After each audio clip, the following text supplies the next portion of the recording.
Your toddler used to love eggs, strawberries, or pasta. Then one day, they act like you served them something completely unacceptable. That sudden switch can make parents worry fast. Is this stubbornness, a sensory issue, a nutrition problem, or just a phase?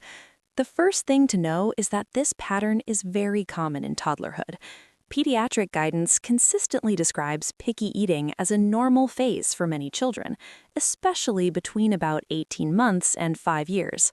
Another reason this feels so confusing is that toddlers often refuse foods they genuinely ate before. That does not automatically mean they suddenly hate the food forever. After the first birthday, a toddler's growth rate slows down. That means appetite often drops too, even though they look busy and active all day. So parents may think, how can you survive on 3 bites in air? But from a developmental point of view, that lower appetite is often part of the picture.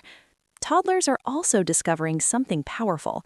They can say no, and food becomes one of the easiest places to practice control because adults care so much about it. In other words, mealtime is not always just about hunger. It can also be about autonomy, predictability, and the toddler's growing need to feel in charge of their own body. There's another layer too. Many toddlers become more cautious about unfamiliar or less predictable foods. Children's Hospital of Philadelphia describes this as a developmentally normal protective wariness that often peaks around ages 2 to 4. That matters because a food that looks the same to an adult may not feel the same to a toddler. A banana can be softer today, yogurt can be colder, pasta can smell different, sauce can touch the edge of something they wanted plain. Some toddlers are also more sensitive to texture, temperature, smell, color, or brand changes. That doesn't always mean a disorder, but it does help explain why a previously accepted food can suddenly get rejected. And toddler appetite is not stable from meal to meal.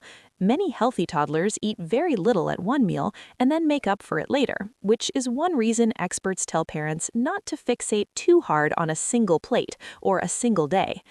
Drinks and grazing can make this worse. If a child is filling up with milk, juice, or frequent snacks, they may arrive at the table with very little appetite left for less preferred foods. The American Academy of Pediatrics recommends keeping milk intake after the first birthday to about 16 to 24 ounces a day, because too much can fill little kids up quickly and crowd out other foods. So this is why a toddler may seem picky when they're partly just not hungry enough. Hunger is not the whole story, but it matters more than many exhausted parents realize. There's also not one single cause of picky eating. Reviews of the research describe it as a multi-factor pattern shaped by temperament, early feeding experiences, parental response, modeling, and the child's increasing autonomy. So what usually makes the problem bigger? Pressure. Pressuring a toddler to eat, lecturing, bargaining, bribing, or turning dinner into a showdown can accidentally make food feel even more charged. That's partly because pressure shifts the goal from exploring food to escaping stress. Instead of learning, maybe this pee is okay, the toddler learns, this is a battle and my job is to resist. Pediatric guidance repeatedly tells parents not to force bites and not to make mealtimes a battle. Research reviews also link pressuring children to eat with more picky eating, even though the relationship can go both ways. Sneaking nutrition into food is different. Adding vegetables to a recipe isn't inherently bad, but if the whole strategy becomes hiding food because the child must not know, you miss part of what helps toddlers long-term: seeing, touching, smelling, and gradually learning whole foods in recognizable form. A better goal is not, make my toddler eat this tonight.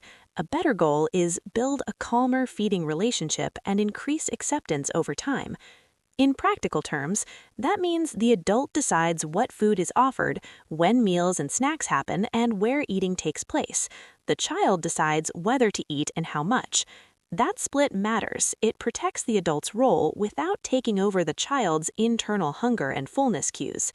It also lowers the emotional temperature at the table. When the adult stays steady, food gets more chances to become familiar instead of becoming a stage for conflict.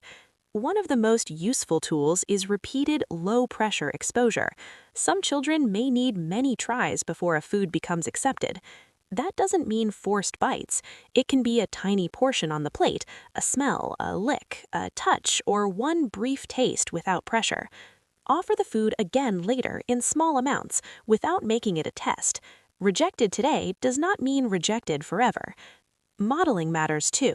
Children are more likely to accept foods when they see trusted adults eating them calmly and regularly, especially in the context of a shared family meal.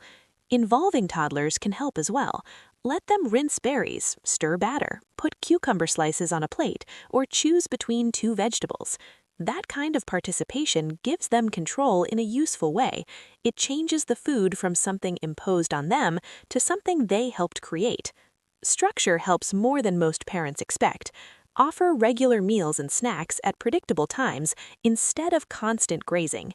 Keep screens and toys away from the table.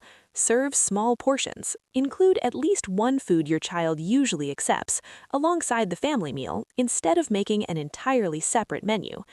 This is also where food jags make more sense. A toddler might want the same beige food again and again for a while, then move on. These phases and fears of new foods are usually part of normal development.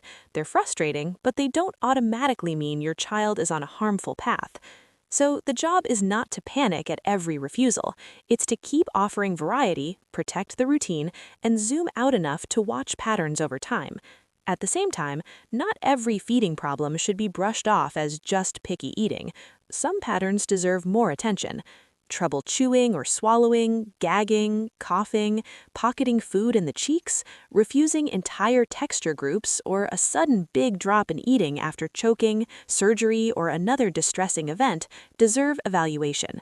Growth issues, nutritional concerns, or a child who seems stuck rather than slowly broadening over time are good reasons to talk with a pediatrician. So, if your toddler refuses foods they used to love, try not to hear it as a verdict on your parenting. Most of the time, it's a mix of slower growth, normal caution, control, sensory preferences, and the very toddler way of saying, I want this to happen on my terms. Stay calm, keep offering, keep the pressure low, and watch the bigger pattern, not just tonight's plate.